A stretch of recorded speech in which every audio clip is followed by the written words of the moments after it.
Let's run through the fucking card last night, okay? I'm lacking sleep, and it's getting tough. We're going to run through the entire card. Alex White beats Dan Moret in a controversial decision, but he gets the decision nevertheless. Well done, Alex White. I almost fell asleep. Moving on to Alex Morono. He KOs Zakotto in the first round. Very impressive. Very impressive from Alex Morono. Zakotto's a veteran in the game. He's kind of just a journeyman who wins some of his fights, loses them. Alex Morono comes in, gets the job done. He's from Dana White's looking for a fight. Good job. Good job, man. Then we move on to Matt Schnell beating Lewis Smolka by submission in the first round. I was impressed by Matt Schnell. I was. Very impressed. How loose he was on the feet. Probably because they're bantamweights and he didn't have to worry about fucking striking power whatsoever. So, you know, he was just real loose, letting the combinations go. That's 2 wins in a row for him in the UFC. We'll see if he can keep it going. Maurice Green gets a decision over Matt Hughes.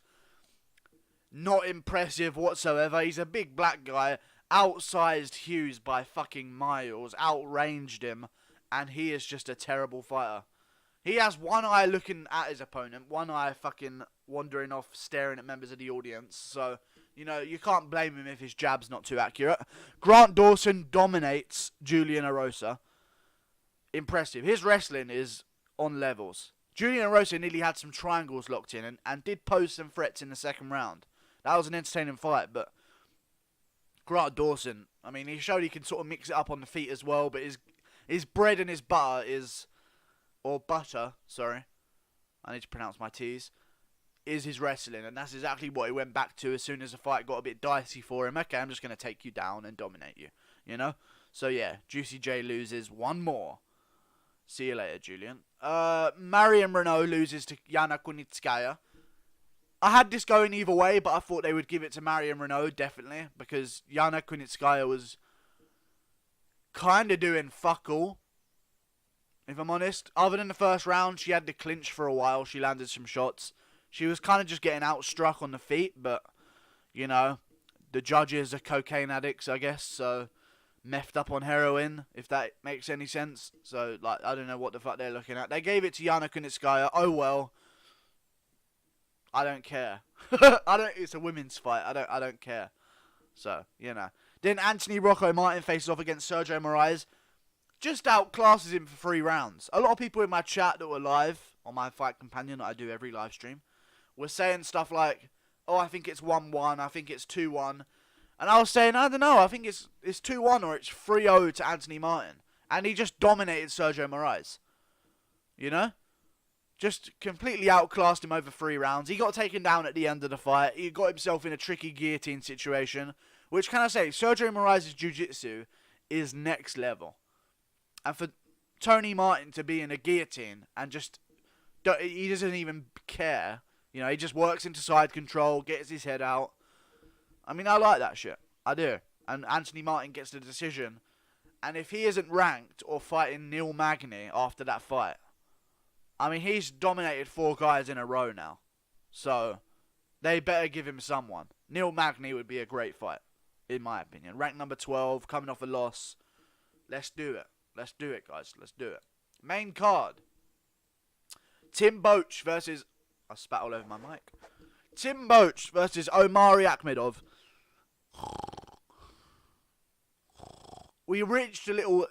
lullaby in the card here at the start of the main card. Tim Boetsch versus Akhmedov. Akhmedov wins. Okay, Tim Boetsch is 80 years old.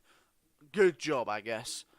Both of them gassed out after the first round. It wasn't too impressive. But then we move on to Benil Dariush versus Drew Dober. Drew Dober looking real good. Looking really good. But then he lingered too much in the grappling. He was winning the striking exchanges. I think he rocked Benil Dariush a couple times in the first round. He lingered in the grappling too long. And ended up giving himself, like, Benil Dariush got an armbar from it. He wasn't even on the side of Drew Dober. He was, like, above his head on the ground, which was a weird. I've never seen an armbar like that, but, you know, Dariush gets a submission. Very well done. I was disappointed because Dariush loses to the best guys. We've seen it over and over again. Beats the guys no one cares about. So, pretty rough if you're Benil Dariush. Don't know what they do with him now. Blagoy Ivanov versus Ben Rothwell. Interesting. Interesting. I don't know who I would have given it to. I don't care that it went to Blagoy Ivanov because it was a boring fight. And Ben Rothwell really didn't do anything, but he was the guy marching forward. But I thought it went to Ivanov because he was landing some good body shots. If you remember, he threw it right to the body. Very nice for the balding man. Moving on to the welterweight tri-main event.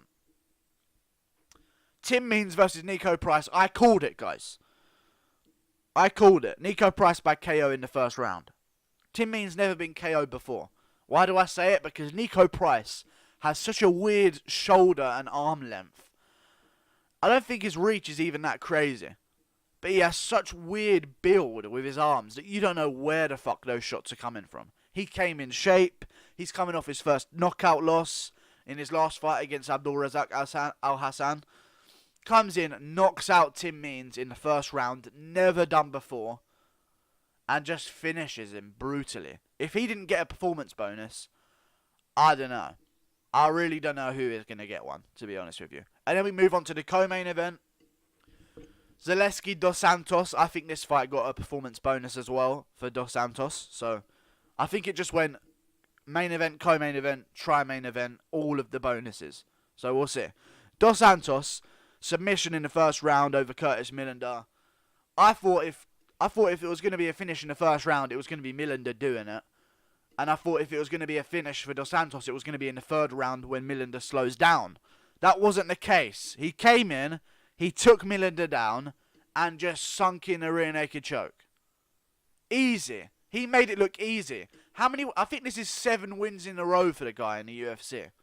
I'm going to count these up live. He's got 1, 2 wins, 3, 4 wins, 5, 6, 7 wins in a row. His last 3 by way of stoppage in the first or second round.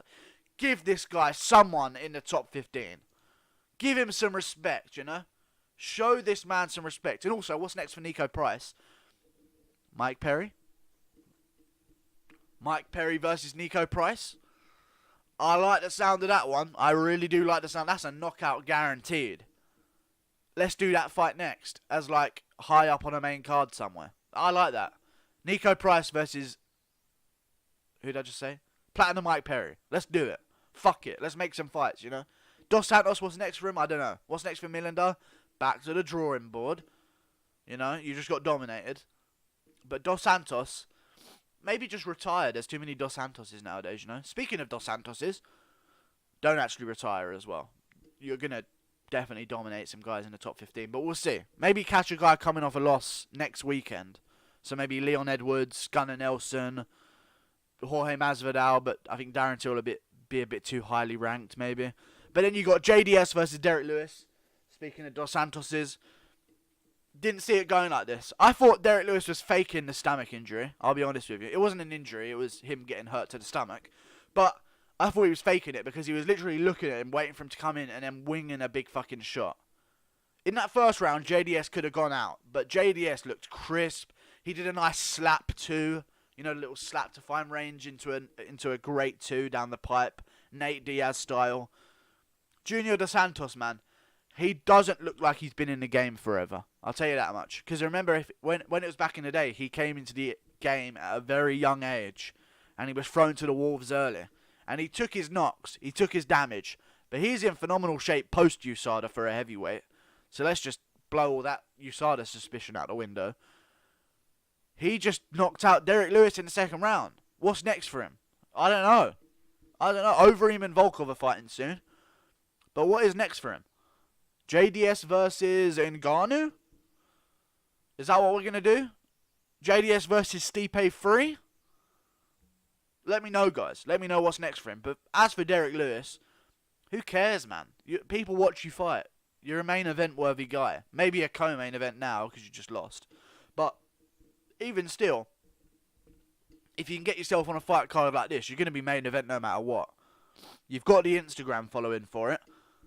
And on a fight card like this, where the only other, like, Derrick Lewis versus JDS is the only ranked fighters on the entire night, other than Blagoy Ivanov at number 15. And that's it. So, and the female fighters, but who the fuck cares about them? Anyway, I think I covered everything. Interesting. The live stream was fun. I attracted the attention of some morons, but also some cool guys. So, you know, I guess that's just a personality trait I have. Anyway, thanks for watching.